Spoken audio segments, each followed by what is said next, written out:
গত কয়েকদিন ধরে প্রবল বৃষ্টিপাতে ক্ষতিগ্রস্ত হয়েছে রাজ্যের বহু পরিবার।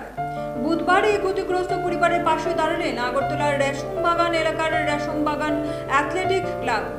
এই দিনে মোট 210টি পরিবারের হাতে ত্রাণ সামগ্রী তুলে দেওয়া হয়।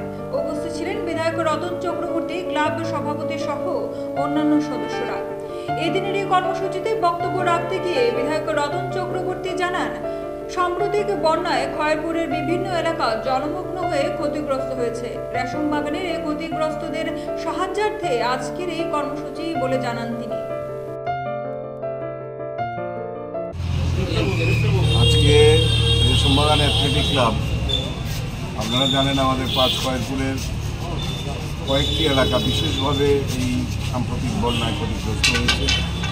এর মধ্যে প্রথমেই বলদাখাল, তারপরে এই রেশম বাগানে বিশেষ করে নাথপাড়া থেকে শুরু করে ভেতরের দিকটা, প্লাস কাশীপুর, এটা মহামরিয়মনগর এবং ওইদিকে অক্ষয় কুমার স্কুল।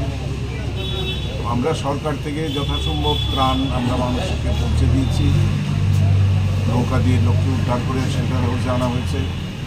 সেখানে তাদের খাওয়া দাওয়া, বাচ্চাদের মানে দুধ দেওয়া বা বিভিন্ন ধরনের সাহায্য সহায়তা তাদেরকে দেওয়া হয়েছে। এছাড়াও সাম্প্রতিক আমাদের প্রাক্তন মুখ্যমন্ত্রী এবং বর্তমান সাংসদ বিপ্লব কুমার দেবের নেতৃত্বে বিভিন্ন ত্রাণ শিবিরে গিয়ে অনেক ত্রাণ সামগ্রী মানুষের হাতে তুলে দেওয়া হয়েছে।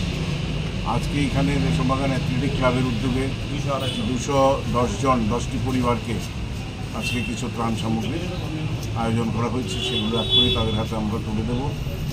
এইভাবে যদি প্রত্যেকটি প্রতিষ্ঠান এগিয়ে আসে, ব্যক্তি এবং প্রতিষ্ঠান প্লাস সরকার সবাই মিলে দিলে মানুষের দুর্দশা অনেক লাঘব হবে। আর এখানে অপরিকল্পিতভাবে প্রায় শতাব্দী এই এলাকায় যে ধরনের কাজ হয়েছে তার ফল আমাদের ভুগতে হচ্ছে। আমরা অনেক চেষ্টা করেও আসল জায়গাটা মানে নিষ্কাশি ব্যবস্থাটাকে আমরা সঠিক করতে পারছি। কারণ দেখুন, এখানে রেশম বাগান থেকে শুরু করে আপনার পল্লীমঙ্গল স্কুল পর্যন্ত রাস্তার দুদিকে কোনো ড্রেনই নেই। সব ড্রেন মানুষ খেয়ে ফেলেছে। সমস্ত ব্যবসায়ীরা তাদের সমস্ত কর্মকাণ্ড এবং বিজনেস চালাচ্ছে এইগুলো ভর্তি করে। জলটা বেরোবে কোন জায়গা দিয়ে? এই সমস্ত অপরিকল্পিত কাজ হয়েছে। বিভিন্ন ভিতরে রাস্তা নিচু, বাড়ি উঁচু, কোথাও বাড়ি নিচু, রাস্তা উঁচু, এই সমস্ত কারণে।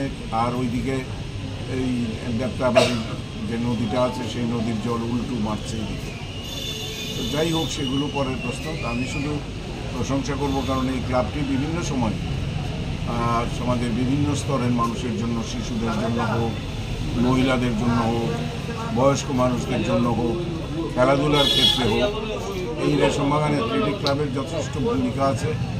এবং তারা সমস্ত ধরনের বিনোদনমূলক কাজ, খেলাধুলার কাজ বা বিভিন্ন প্রতিযোগিতার আয়োজন করে থাকে। এবং দুস্থ মানুষের পাশে দাঁড়ানোরও তাদের যে প্রচেষ্টা, সেটাকে আমি প্রশংসা করি, সাধুবাদ জানাই। আগামী দিনও যাতে তাদের এই প্রচেষ্টা অব্যাহত থাকে সেই জন্য আমি সবাইকে আহ্বান করছি। সবাই ভালো থাকবেন। আমরা এখনই আমাদের